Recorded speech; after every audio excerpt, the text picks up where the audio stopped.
I am continuing in my reading. What I'm doing in this series is to read through the entire standard works of the Church of Jesus Christ of Latter-day Saints. This consists of the Bible, the Book of Mormon, the Doctrine and Covenants, and the Pearl of Great Price. I am continuing reading in a chronological order, according to event, not according to publication or volume.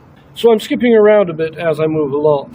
We are continuing in the Gospels for a while still, and we are in the home stretch. We're in the last few months. Christ has come back down to Jerusalem for the Feast of Tabernacles. That feast is now over, and he is still staying in the Judean area.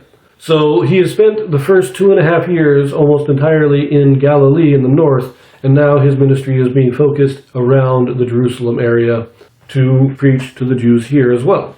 Now, there's been a lot of controversies. He's, done his miracles, even on the Sabbath, causing a great contention among the Jews, some believing him, some accusing him. That is where we left it. We've been reading a lot of his discourses. We read in Luke and Matthew. In our last reading, we read the parable of the Good Samaritan. And now we continue in Luke.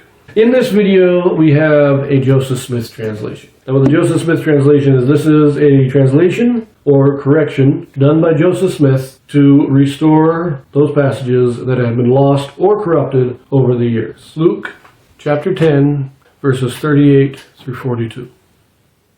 Now it came to pass as they went that he entered into a certain village, and a certain woman named Martha received him into her house. And she had a sister called Mary, which also sat at Jesus' feet, and heard his words. But Martha was cumbered about much serving, and came to him and said, Lord, dost thou not care that my sister hath left me to serve alone? Bid her therefore that she help me. And Jesus answered and said unto her, Martha, Martha, thou art careful and troubled about many things, but one thing is needful, and Mary hath chosen that good part, which shall not be taken away from her.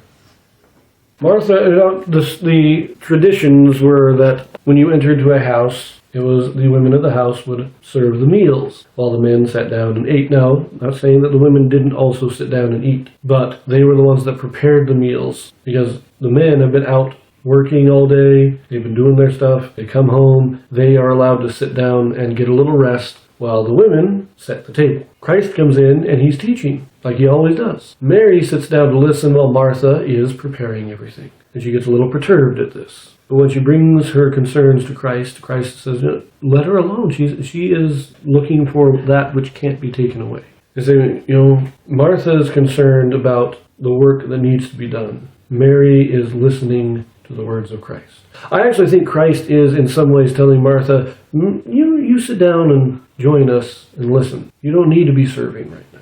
Right now is the time to listen. I don't think he's saying, you keep serving, that's what you do, that's what you're best at. No, he's saying, Martha, this is the time to listen. Learn. Find that which will stay with you. What we eat today, it's gone tomorrow. It's gone by tomorrow. But this is what will stay, so come and join us.